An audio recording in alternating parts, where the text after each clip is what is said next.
#undefeated and arrogant. Until the Green Beret entered the battlefield, the Zephyrian War Council gathered in their crystalline command chamber, floating high above the conquered planet of Nexus Prime. General Kythera, her 6 arms gracefully manipulating holographic displays, examined the tactical readouts with the casual indifference of someone who had never known defeat.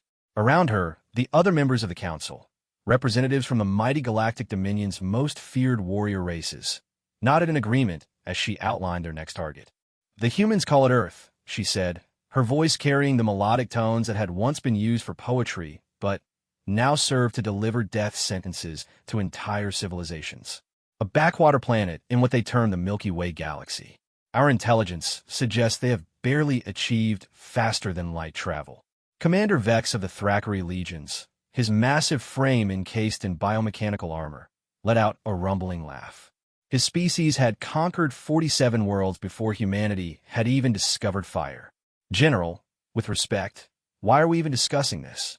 My warriors could subjugate this Earth during their morning exercises." The other council members shared his amusement. The Zephyrians had been undefeated for over 3 millennia. Their empire stretched across 17 galaxies, and their military doctrine had been studied and feared throughout the known universe. They had faced warrior races that could bend steel with their bare hands, psychic species that could shatter minds with a thought, and technological civilizations that could reshape matter at the molecular level. All had fallen before the Dominion's might. "The humans do possess one interesting characteristic," General Kythera continued, her tone suggesting mild curiosity rather than concern. "They appear to be unusually aggressive for such a primitive species. Our scouts report constant warfare among their own kind. Internal strife is common among lesser species," dismissed Admiral Zorith, her serpentine form coiled around her command throne. "They exhaust themselves fighting each other and present no unified resistance when superior forces arrive. It makes conquest simpler." The holographic display shifted, showing images captured by long-range reconnaissance drones. Earth appeared as a blue marble suspended in the void, its surface marked by the lights of human cities. The images revealed sprawling metropolises, primitive spacecraft, and military installations that seemed almost quaint compared to the Dominion's technology. Their largest military forces appear to be concentrated into what they call nations, General Kythera explained. "These nations maintain separate armies and seem incapable of unified action. Our standard conquest protocol should suffice. Demonstrate our superiority, eliminate their leadership, and accept their surrender within 72 hours. The council members exchanged knowing glances. 72 hours was generous.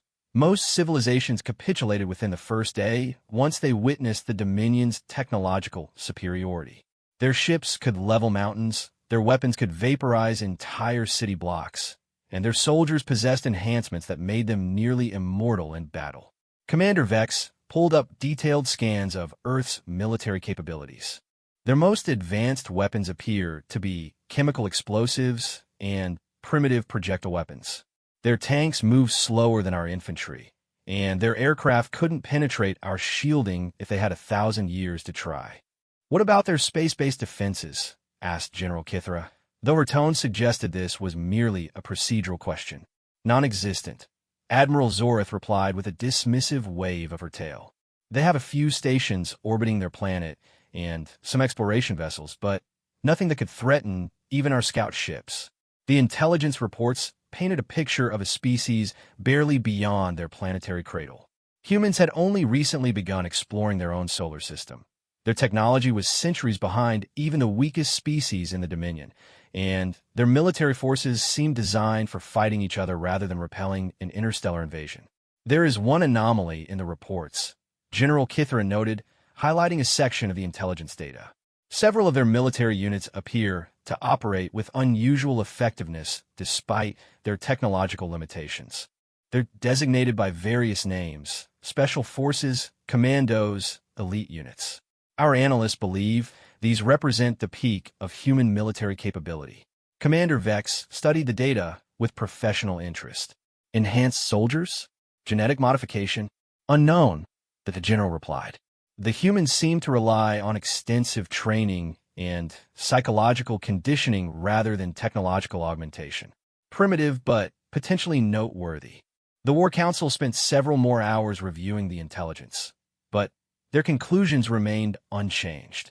Earth represented another routine conquest, barely worth the resources required for a full invasion fleet. The Dominion had protocols for such situations.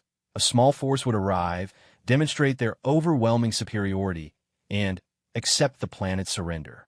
Any resistance would be quickly and decisively crushed. "I'll assign the 47th Strike Force," General Kithera announced. 3 heavy cruisers, supporting destroyers, and enough ground forces to occupy their major population centers. "We'll be generous and allow them a full week to surrender before we begin systematic bombardment." The decision was met with approval from the Council. The 47th Strike Force had never failed in their missions, having successfully conquered 12 worlds without suffering a single casualty. Their commander, Colonel Drex, was known for his efficiency and his ability to break enemy morale quickly and completely. As the Council members began to disperse, Admiral Zorith lingered for a moment. "General, do you anticipate any complications with this conquest?" Kithera's expression showed mild surprise at the question. "Admiral, we've conquered species with technology centuries ahead of these humans, warrior cultures that make the Thrakkery look peaceful, and civilizations with psychic powers that could level cities with thought alone. What could possibly complicate the subjugation of a species that still uses chemical propulsion for space travel?" The Admiral nodded, though something in the intelligence reports had caught her attention. References to human conflicts that seemed to defy logical military doctrine. Battles where smaller forces had achieved impossible victories against overwhelming odds. But she dismissed these concerns as the exaggerations common in primitive historical records. Within days, the 47th Strike Force began preparing for departure. Their ships underwent routine maintenance, their weapons systems were calibrated, and their troops received their standard briefings on human physiology and psychology. The operation was designated as a Class C conquest. Minimal resistance expected, cultural integration to begin immediately following surrender. The Dominion's military machine moved with the precision of long experience. Supply chains activated, diplomatic corps prepared surrender documents in Earth's primary languages, and colonial administration began selecting personnel for Earth's eventual integration into the Empire. None of them suspected that they were about to encounter something that had never been cataloged in their extensive databases of military doctrine and warrior psychology, something that would challenge everything they believed about combat, tactics, and the nature of warfare itself. The 47th Strike Force departed 3 weeks later, carrying with them the absolute confidence of a military organization that had never known defeat. Their destination was a small blue planet whose inhabitants had no idea that their world had been marked for conquest, whose military forces were deemed insignificant, and whose fate seemed sealed before the first shot was fired. But in the depths of Earth's military installations, in training facilities hidden in mountains and jungles, in bases scattered across continents and oceans, special forces units continued their relentless preparation for conflicts they hoped would never come. Among them, wearing the distinctive green beret that marked him as one of the most elite soldiers humanity had ever produced, Staff Sergeant Marcus Chen ran through combat scenarios that would soon become terrifyingly real. The stage was set for a confrontation that would shock the galaxy and forever change the Dominion's understanding of what it meant to be truly defeated. #Undefeated and arrogant. Until the Green Beret entered the battlefield, the first sign that something was wrong came when the Dominion's long-range sensors detected unusual activity in the Sol system. What should have been a straightforward approach to a primitive planet had become something far more complex. Colonel Drex stood on the command bridge of the heavy cruiser Eternal Dominance, watching tactical displays that showed Earth's response to their arrival. His scaled features remained impassive, but decades of military experience told him this was not proceeding according to plan. "Status report," he commanded, his voice carrying the authority of someone who had conquered worlds. "Sir, we've encountered unexpected resistance patterns," his tactical officer reported. Earth's military forces are not responding as predicted. The 47th Strike Force had dropped out of faster-than-light travel at the edge of the Sol system, announcing their presence with the standard Dominion protocol. a demonstration of power designed to break enemy morale immediately. They had vaporized several asteroids, disabled Earth's orbital stations with surgical precision, and broadcast surrender demands in every major human language. Instead of the expected panic and capitulation, Earth's response had been swift and coordinated. Military forces across the planet had mobilized with frightening efficiency, and, more concerning, they had done so with apparent foreknowledge of the Dominion's tactics. How could they have known our approach vectors? Colonel Drex demanded, studying the tactical display. Earth's forces had positioned themselves in defensive patterns that seemed specifically designed to counter Dominion strategy. Unknown, sir. Their response suggests either advanced intelligence gathering capabilities or previous experience with our tactics. The colonel dismissed both possibilities as impossible.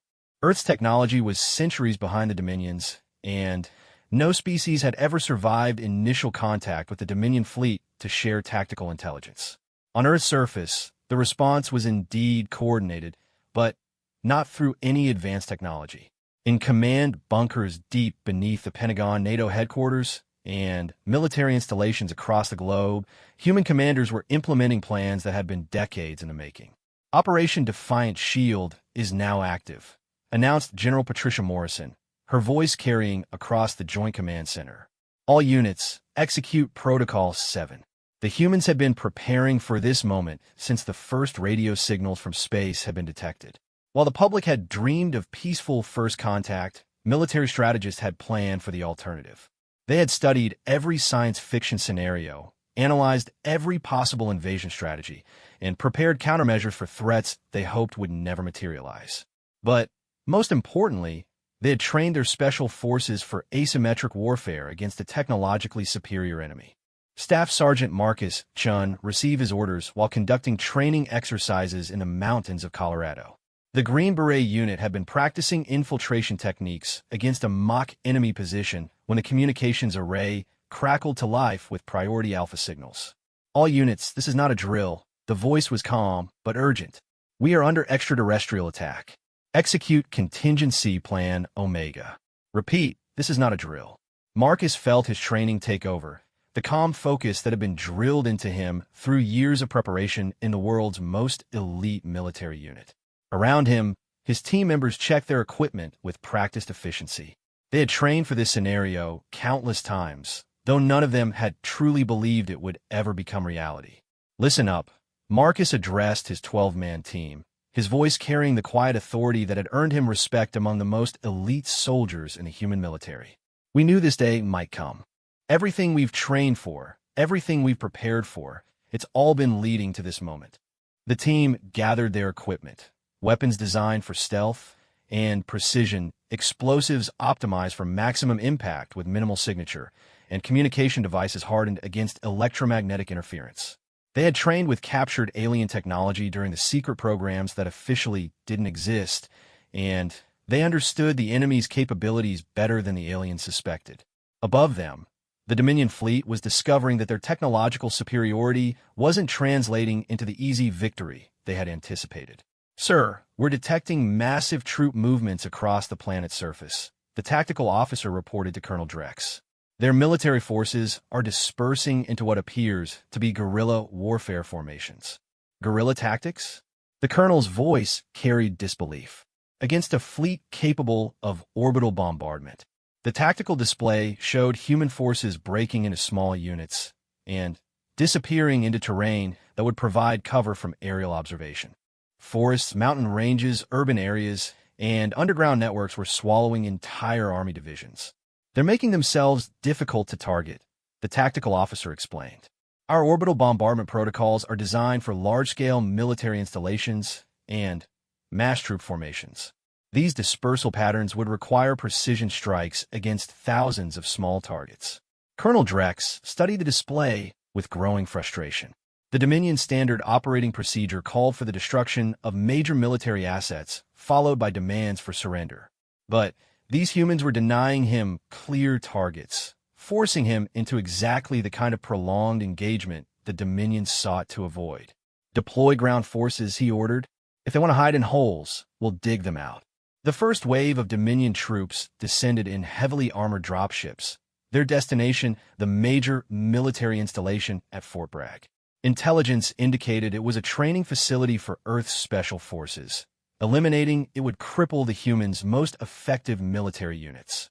What the Dominion intelligence hadn't anticipated was that Fort Bragg had been evacuated hours before their arrival, and what awaited them was not a base full of soldiers, but a carefully prepared killing field.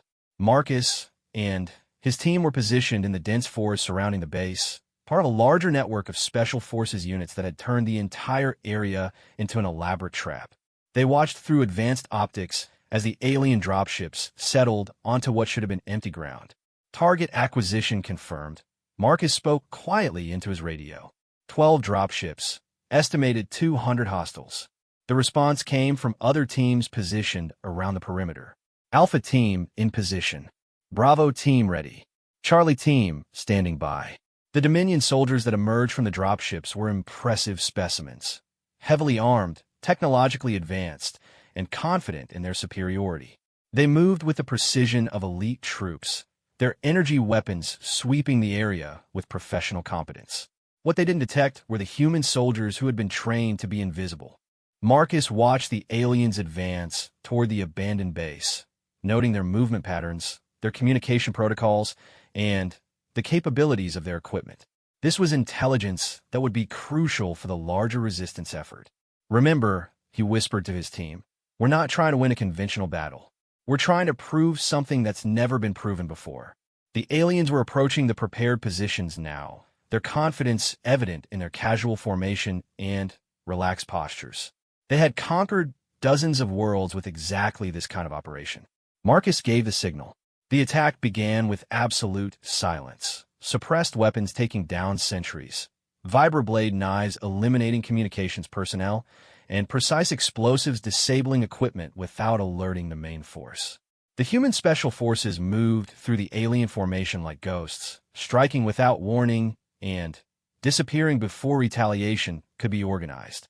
In the space of 30 seconds, the Dominion's elite ground force found themselves under attack by an enemy they couldn't see, couldn't track, and couldn't effectively fight back against. Contact! Contact! The alien communications channels erupted in confusion. We're under attack by unknown forces. But the humans weren't unknown. They were something the Dominion had never encountered before. Soldiers who had spent their entire military careers preparing to fight an enemy with superior technology, superior numbers, and superior firepower. They were soldiers who had learned to win through superior training, superior tactics, and superior determination. The battle for Fort Bragg lasted 6 hours and ended with the complete destruction of the Dominion ground force. Not through overwhelming firepower or technological superiority, but through the application of military skills that the Galactic Empire had never encountered before. When the last alien dropship was destroyed, Marcus and his surviving team members gathered to assess the situation. They had lost 3 men, but they had proven something that would change the course of the war. Command, this is Green Team Alpha, Marcus reported. Mission accomplished. Area secured. The response came immediately. Outstanding work, Sergeant. Intelligence indicates similar results across all operational theaters. The enemy is requesting reinforcements. Marcus allowed himself a small smile. The Dominion was about to discover that their greatest weakness wasn't technological or numerical. It was psychological. They had never learned to fight an enemy that refused to be defeated. #undefeated and arrogant. Until the Green Beret entered the battlefield, the emergency session of the Galactic Dominion War Council convened as reports from Earth continued to arrive, each one more disturbing than the last. General Kithra's usual composed demeanor had been replaced by barely controlled frustration as she reviewed the tactical summaries. "Explain to me," she demanded, her 6 arms gesturing sharply at the holographic displays, "how an entire strike force can be neutralized by a species that doesn't even have basic energy shields." Colonel Drex's image flickered in the communication array, his scaled features bearing wounds from his escape pod's crash landing. "General, these humans fight like nothing in our databases. They don't engage in honorable combat. They strike from shadows, disappear into terrain that should provide no concealment, and coordinate attacks without detectable communication networks.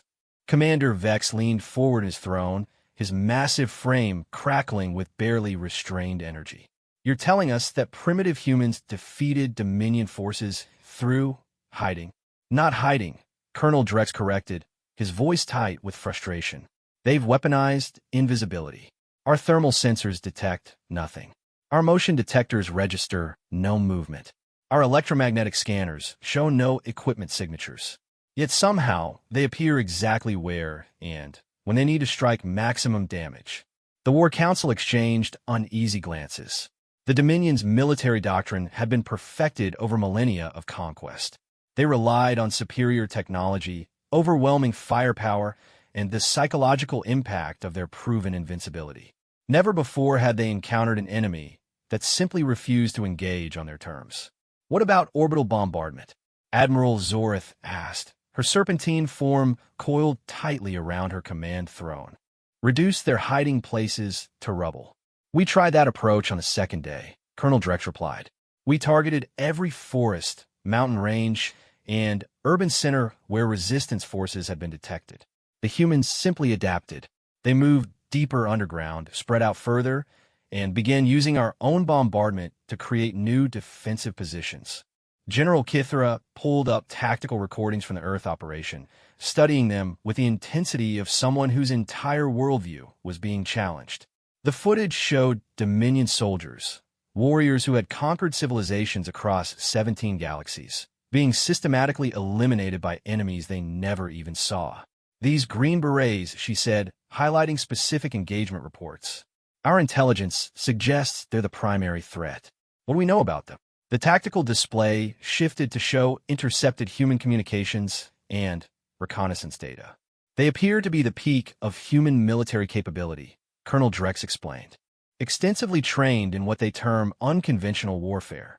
Unlike our enhanced soldiers, they rely purely on training, tactics, and psychological conditioning. Impossible, Commander Vex declared. No amount of training can compensate for technological inferiority. Our soldiers have genetic enhancements, cybernetic implants, and equipment that makes them virtually invincible. That's what we believed, Colonel Drex agreed grimly. But these humans have found ways to turn our advantages against us. Our enhanced senses are overwhelmed by their camouflage techniques. Our heavy armor slows us down in terrain they navigate effortlessly. Our energy weapons are powerful, but detectable. Their primitive projectile weapons give no warning before impact.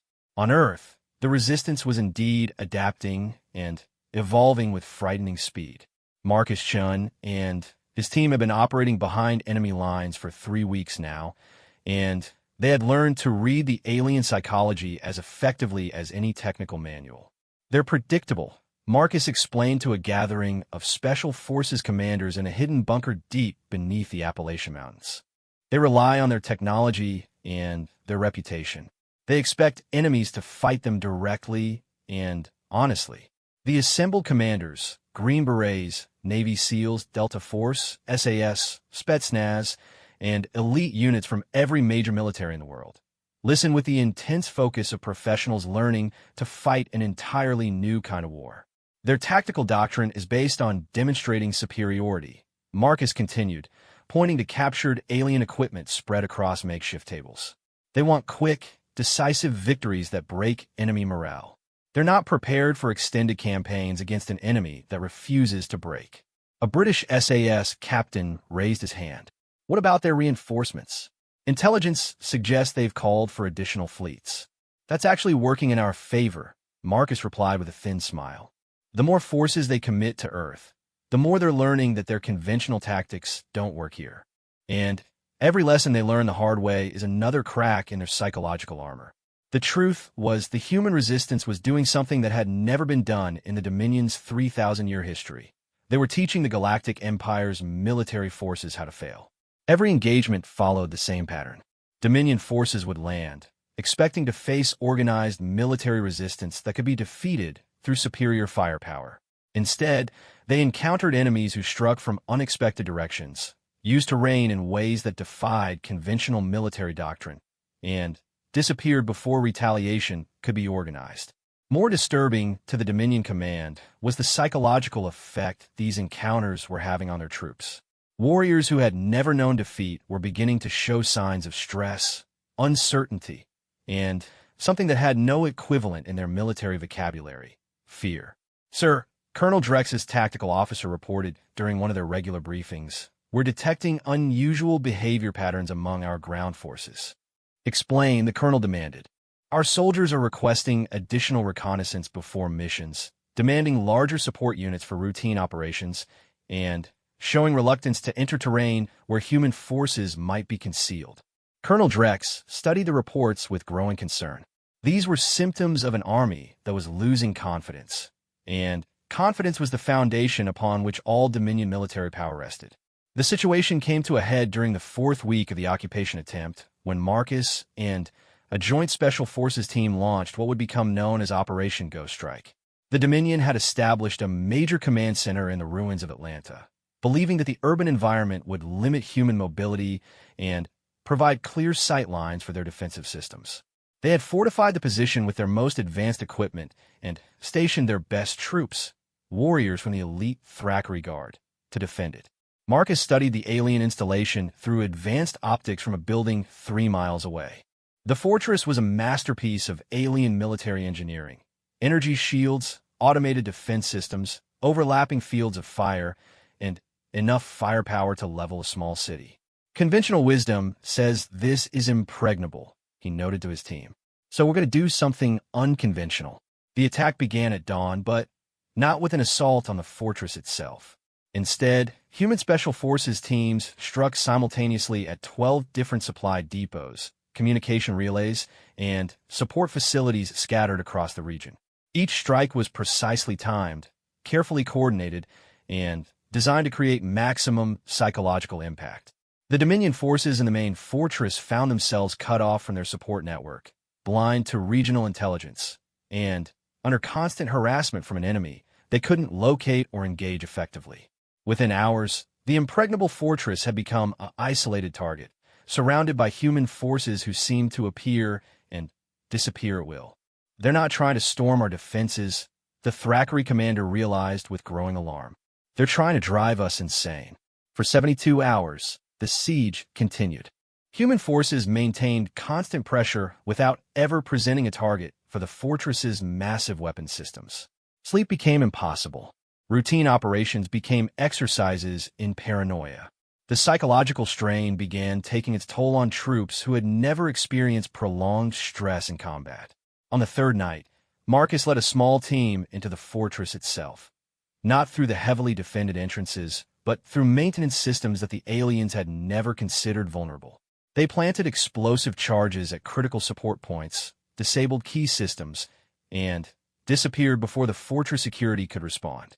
When the charges detonated, they didn't destroy the fortress, they turned off its lights. In the complete darkness that followed, human forces equipped with night vision systems moved through the installation like avenging spirits. The battle lasted less than an hour and ended with the complete capture of the Dominion's regional command center. When morning came, Marcus stood in the fortress's command center, studying the alien computer systems while his team secured the position. The equipment was incredibly advanced, but the tactical doctrine it supported was beginning to show fundamental flaws. "Command, this is Ghost Strike Actual," he reported.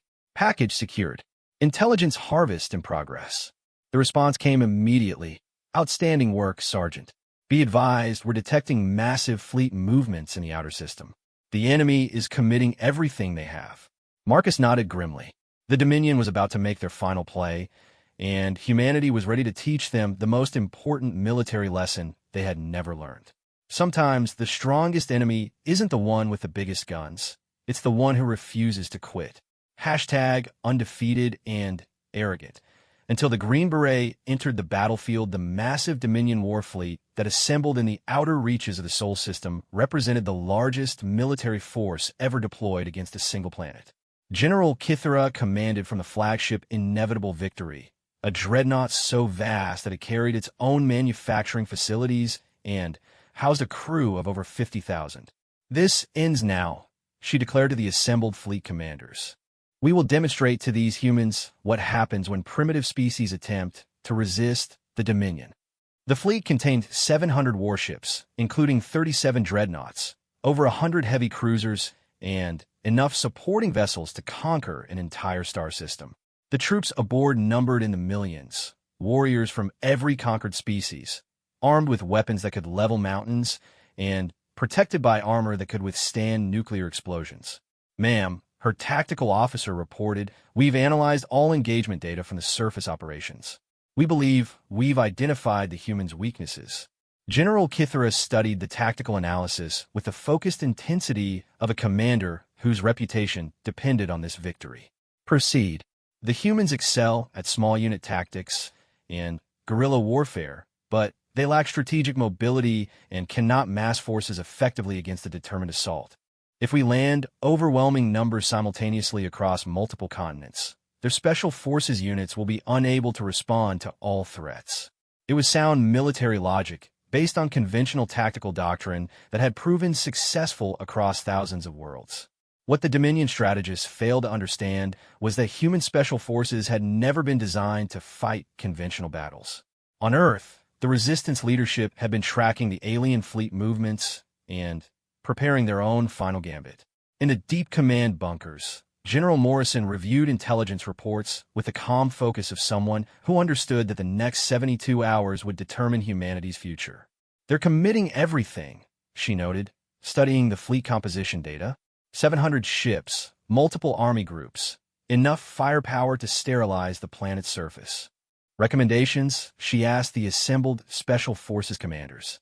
Marcus Chun, now wearing the temporary rank of major due to his success in previous operations, stepped forward. They're making the same mistake they've been making since they arrived, he said. They think this is about winning battles. The human commanders listened as Marcus outlined his assessment. Every engagement we've fought has been designed to teach them something about us. Now, they think they understand our limitations, and they're planning to overwhelm us with conventional force. But, General Morrison prompted, but we haven't shown them what we're really capable of yet. Marcus replied with a cold smile. We've been fighting defensively, letting them dictate the terms of engagement. Now it's time to take the initiative. The plan that emerged from that meeting would become known as Operation Prometheus, a coordinated strike against the Dominion fleet itself, using tactics that had never been attempted in the history of interstellar warfare. While the aliens prepared for a massive planetary invasion, human special forces teams were preparing to take the war to space. You understand the odds? General Morrison asked Marcus as he prepared for what was essentially a suicide mission. Ma'am, with respect, the Dominion has been calculating odds based on their experience with conventional warfare, Marcus replied. They've never fought an enemy that specializes in doing impossible things. The human assault began 3 hours before the planned Dominion invasion, and it started with something the aliens had never anticipated, boarding actions against their capital ships. Human teams, launched in stealth shuttles barely larger than fighter craft, approached the massive alien vessels using flight patterns that mimic space debris. Their shuttles were primitive by Dominion standards, but they had been modified with captured alien technology and equipped with systems designed for maximum stealth and minimal detection. Marcus led the assault on the flagship Inevitable Victory. His 12-man team squeezed into a shuttle that should have been detected and destroyed by the ship's defensive systems. But the Green Berets had studied alien sensor technology for weeks, and they understood its limitations better than its creators. Remember, Marcus spoke quietly into his team's communication system. We're not trying to capture the ship. We're trying to send a message. The message was simple. Nowhere was safe. The boarding action began when the human shuttles attached themselves to the dreadnought's hull like parasites, using cutting tools to breach the alien armor plating. The Dominion's ship design philosophy emphasized protection against energy weapons and missile attacks. They had never considered the possibility of enemies physically cutting their way inside. Marcus and his team moved through the ship's corridors like a nightmare given form. They had studied the captured alien technology, learned the layout of Dominion vessels, and prepared for exactly this kind of operation. But, more importantly, they brought with them a psychological weapon that the aliens had never encountered: the absolute refusal to accept defeat. Contact. Intruders on Deck 7.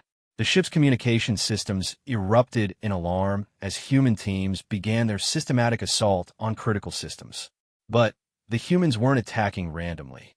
Every target had been carefully selected for maximum psychological impact. They disabled life support systems, cut power to weapons arrays, and planted explosives at structural weak points. Each action was designed to demonstrate that the Dominion's technological superiority meant nothing against enemies who refused to fight by conventional rules. General Kithra rushed to the bridge as reports flooded in from across the fleet. How many ships are under attack? 17 capital ships report boarding actions, her tactical officer replied, his voice tight with disbelief. The intruders appear to be human special forces units. Impossible, the general snapped. Their technology is centuries behind ours. They don't have the capability for space-based assault operations. But the evidence was overwhelming. Across the Dominion fleet, human special forces teams were proving that advanced technology was useless against enemies who thought tactically rather than conventionally. On the inevitable victory, Marcus and his team had reached their primary objective, the ship's central computer core. The massive quantum processing array that controlled the Dreadnought's operations was protected by multiple layers of security, both physical and electronic. Think you can crack it? Marcus asked his team's technical specialist. Sir, I've been studying their systems for weeks, Sergeant Lisa Park replied, connecting human-computer equipment to the alien network. Their security is sophisticated, but it's designed to prevent hacking, not physical infiltration by someone who already has access to the hardware. What happened next would be discussed in military academies for generations. The humans didn't try to outfight the alien computer systems. They simply bypassed them entirely, using techniques that the Dominion's programmers had never considered possible. Within 30 minutes, Sergeant Park had gained root access to the flagship's primary systems. But instead of attempting to disable the ship, she uploaded something far more dangerous, a data virus that would spread throughout the Dominion's communication network, carrying with it detailed information about human tactical capabilities. Package delivered, she reported. The entire fleet will know exactly what we're capable of within the hour. The psychological impact was immediate and devastating. As reports spread through the Dominion fleet about human boarding actions, successful infiltrations, and system penetrations, something unprecedented began to happen. The galaxy's most feared military force began to doubt its own invincibility. General, Colonel Drex's voice crackled over the communication system. We're receiving surrender requests from our own ships. What? General Kithra's voice carried pure disbelief. Some of our ship commanders are requesting permission to withdraw from the system. They're reporting that their vessels have been compromised and that continued operations represent an unacceptable risk to their crews. The irony was lost on none of the human special forces teams as they fought their way through the alien ships. For 3,000 years, the Dominion had relied on the psychological impact of their technological superiority to break enemy morale. Now, for the first time, they were experiencing what it felt like to have their own confidence shattered. Marcus and his team fought their way back to their extraction point, but not before completing one final objective. As they prepared to leave the inevitable victory, Marcus activated a communication beacon that would broadcast on all Dominion frequencies. This is Major Marcus Chun of the United States Army Special Forces. His voice echoed through every ship in the alien fleet. You came to our world expecting easy conquest. You found warriors who refused to be conquered. Every ship you've sent, we've boarded. Every system you've protected, we've penetrated. Every advantage you thought you possessed, we've turned against you. The message continued, but its impact was already spreading through the Dominion fleet like wildfire. For the first time in their history, the galaxy's most feared warriors were learning what it meant to be afraid. As Marcus and his team escaped in their primitive shuttle, evading pursuit from alien fighters that couldn't match their tactical creativity, he looked back at the massive fleet that had come to conquer Earth. You know, he said to his team, I think we might actually win this thing. Behind them, the Dominion fleet was beginning to tear itself apart, not through human weapons, but through the realization that their 3,000-year reign of uncontested dominance was ending. #Undefeated and arrogant. Until the Green Beret entered the battlefield, the collapse of the Dominion fleet began with a single transmission that spread through their communication networks like a digital plague. What started as routine operational reports had become something far more dangerous. Detailed accounts of human tactical capabilities that shattered every assumption about primitive species and conventional warfare. General Kithara stood on the bridge of her damaged flagship, watching her tactical displays with a growing realization that she was witnessing something unprecedented in galactic history. Her invasion fleet, the most powerful military force ever assembled, was disintegrating not through superior firepower, but through the systematic destruction of their psychological foundation. "Status report," she demanded, though she dreaded the answer. "Ma'am, we have 43 ships reporting critical system failures due to sabotage," her tactical officer replied, his voice betraying the strain of the past 24 hours. 17 vessels have requested permission to withdraw from the system, and communications intercepts suggest widespread morale problems throughout the fleet. The general studied the tactical display, where red indicators marked ship after ship that had been compromised by human boarding actions. It should have been impossible. Primitive humans in crude shuttles penetrating the defenses of the most advanced warships in the galaxy. But the evidence was overwhelming. "What about the ground invasion?" she asked. "Postponed indefinitely," came the reply. "Ground commanders are requesting additional intelligence and tactical support before committing to planetary operations." For 3,000 years, the Dominion had conquered worlds through the psychological impact of overwhelming force. Their enemies had always been broken by the demonstration of technological superiority, accepting defeat before significant casualties could be inflicted on either side. But these humans had turned that doctrine on its head, using the Dominion's own tactics against them. On Earth, the success of Operation Prometheus had energized the resistance beyond anything its leaders had expected. Marcus Chun and the surviving members of his boarding team had become symbols of something that the galaxy had never seen before, proof that the Dominion could be defeated. "The intelligence data we recovered is going to change everything," General Morrison announced to the assembled Special Forces commanders. "We now have complete technical specifications for their ships, their weapons, their communications systems, and, most importantly, their tactical doctrine." The captured data revealed something the human strategist had suspected, but never confirmed. The Dominion's military machine was built on a foundation of psychological dominance rather than tactical flexibility. Their forces were trained to expect quick victories and overwhelming technological advantages. They had no experience with prolonged campaigns against adaptive enemies. "They're beginning to fracture," Marcus reported, analyzing intercepted alien communications.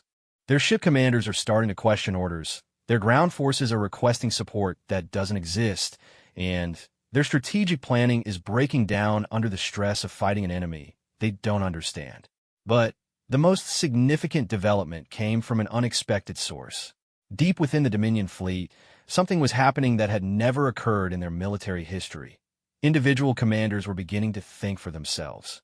Captain Vorthak of the cruiser Stellar Dominance stood in his command center, reviewing reports from the human boarding actions with a growing realization that everything he had been taught about warfare was wrong. His ship had been penetrated by a four-man human team that had disabled his primary weapons systems, corrupted his navigation computers, and escaped before his security forces could respond. "Sir," his tactical officer reported, "we're receiving orders to prepare for another assault on the human positions." Vorthak studied the orders with the critical eye of a professional soldier who was beginning to understand the difference between tactical competence and strategic wisdom. "How many ships have we lost to these boarding actions?" 67 vessels have suffered critical damage, sir. No ship that has been boarded has remained fully operational. The captain considered this information with growing unease. In 3 decades of military service, he had never encountered an enemy that could consistently penetrate Dominion defenses. The humans weren't using superior technology. They were using superior thinking. "Send a message to Fleet Command," he ordered. "Request permission to attempt negotiations with the human forces." The request sent shockwaves through the Dominion command structure. Never before had a ship commander suggested negotiating with an enemy. The concept didn't exist in their military vocabulary. But Captain Vorthak wasn't alone. Across the fleet, Other commanders were beginning to ask questions that had never been asked before. Why were they fighting this war? What was the strategic value of a planet whose inhabitants had already proven their military competence? What was the cost of victory against an enemy that refused to be defeated? The philosophical crisis that was tearing apart the Dominion fleet came to a head during what would become known as the Battle of Luna. The humans had established a forward operating base on Earth's moon, using captured alien technology to create a defensive position that should have been impossible with their primitive capabilities. Marcus led the defense of the lunar installation, coordinating with special forces teams from every major Earth military. They had spent weeks preparing the position, using alien equipment in ways that its creators had never intended. Remember, Marcus addressed his mixed international force. We're not trying to hold this position forever. We're trying to prove a point. The point was simple but revolutionary. That military superiority wasn't about technology or numbers, but about the willingness to adapt, innovate, and never accept defeat. The Dominion assault on the lunar base began with conventional orbital bombardment, followed by mass landing operations designed to overwhelm the human defenses through sheer weight of numbers. It was exactly the kind of operation that had conquered countless worlds throughout galactic history.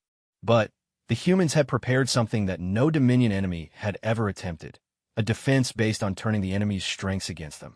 As alien forces landed on the lunar surface, they found themselves in terrain that had been extensively modified using their own technology. Captured alien equipment had been repurposed into weapons, sensors, and defensive systems that the Dominion forces couldn't detect or counter effectively. They're using our own technology against us, Captain Vorthak observed as he watched the battle unfold from his ship. And they're using it better than we do. The lunar battle lasted 18 hours and ended with something that had never happened in Dominion military history, a tactical withdrawal in the face of inferior numbers and primitive technology. As alien forces retreated from the lunar surface, leaving behind equipment and casualties, the psychological impact reverberated throughout the fleet. The galaxy's most feared military force had been defeated by humans using captured alien technology and superior tactical thinking. Request permission to open communications with the Human Command Authority, Captain Vorthak transmitted to fleet headquarters. The response came not from General Kithera, but from something unprecedented in Dominion history, a coalition of ship commanders who had reached the same conclusion independently. Permission granted, came the collective reply. Negotiate terms for our withdrawal. The first interstellar peace treaty in galactic history was negotiated by Marcus Chun, representing Earth's military forces, and Captain Vorthak, representing a Dominion fleet that had learned the hardest lesson in military history, that defeat was possible. Your species has taught us something we thought we already knew, Captain Vorthak said during the negotiations. You've shown us the difference between victory and dominance. Marcus studied the alien commander with the respect that one warrior shows another. What will you do now? Return to our empire and share what we've learned, Vorthak replied. That there are things more powerful than advanced technology and overwhelming force, such as the refusal to accept defeat and the imagination to find victory where others see only failure. As the Dominion fleet departed the Sol system, they carried with them more than just the memory of military defeat. They carried the knowledge that the galaxy contained species capable of things they had never imagined possible. Marcus Chin stood on the observation deck of the lunar base, watching the alien ships disappear into hyperspace. His green beret bore new decorations now, awards from a dozen different nations, recognition from allied commanders, and the quiet satisfaction of a soldier who had done what everyone said was impossible. Think they'll be back? Asked Sergeant Park, joining him at the observation window. Marcus considered the question with the tactical mind that had changed galactic history. Eventually, but when they come back, it won't be as conquerors. They've learned that the universe is bigger and more dangerous than they thought. Because of us, because of what we represent, Marcus corrected. We've proven that military power isn't about having the best technology or the biggest fleet. It's about having the best soldiers, people who refuse to quit, who think creatively under pressure, and who understand that the most important battle is always the one in your own mind. The Earth resistance had won more than a military victory. They had fundamentally changed the balance of power in the galaxy by proving that advanced civilizations could be defeated by determination, tactical creativity, and the absolute refusal to accept defeat. And in the depths of space, the Dominion fleet carried that lesson back to an empire that would never again assume that technological superiority guaranteed victory. They had learned, through painful experience, that the most dangerous enemy in the universe wasn't necessarily the one with the most advanced weapons. It was the one who refused to believe that defeat was inevitable. The Green Beret who had entered the battlefield had changed not just the outcome of a war, but the very nature of warfare itself. In a galaxy that had known only technological dominance, humanity had introduced something revolutionary: the power of the warrior spirit that could never be conquered.